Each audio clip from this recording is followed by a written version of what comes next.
Changing door handles out is easier than you think, and I'm about to show you how to do it. The first thing we need to do is take these two screws out. Most of the time they're Phillips head, but sometimes you'll have where the handle's one of them sideways designs or this is too big and you can't get the screwdriver in there. Most of the time that's the case. You can actually find a pin or something that you can put something in or push, and it'll allow this handle to come off, and then we can actually access everything behind it. We're gonna take these two screws out and move on. Got it loose, but we don't wanna make the mistake of pushing the door closed, taking this off, and then the door handle falls out and we can't get out of the room. So we're gonna open it up and actually stick something behind there between that and the door frame, keeping it from closing all the way, and that'll also let me reach behind, take the screw out, and then take the door handle off. Because if I were to do this and it were to fall out the other side, then I'm gonna push this closed and I'm not gonna be able to go ahead and get back out because you can't pull this pin in.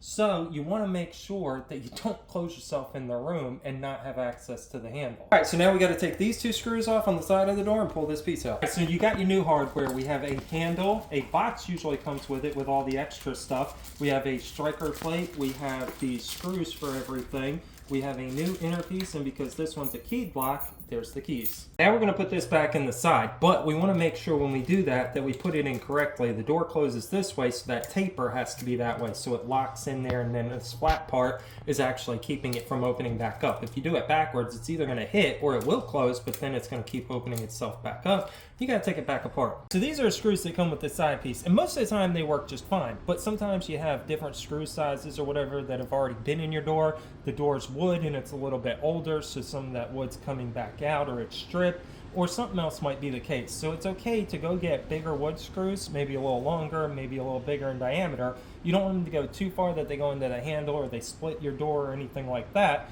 but it is okay to replace them if you feel that's the need, or you want something a little bit more secure. Yes, the old striker's still there, but we're gonna test it real quick just to make sure everything's working right on this end of it. And we do.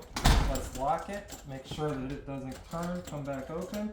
We put everything together. Now let me show you something about the striker before we finish. All right, so technically we could use the old striker plate. We see that it worked and stuff, but there's quite a few reasons you don't want to do it, and most of them are security reasons. Number one, an old striker plate might be damaged or whatever, allowing it to have some play in it, not fit right.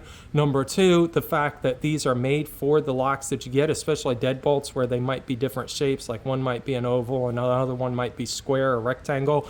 But the fact of the matter is, these are fit for what you got. So as long as you put them in correctly, it should hold it nice and tight, not allowing somebody to get something between the door and the frame and end up pushing your door open. And the biggest reason that I switch them out for is these are usually the kind of screws that come with the new door plates. Security experts even agree that it doesn't take nothing to push this through or a nice kick to rip these screws out. And then somebody just comes through your door anyway.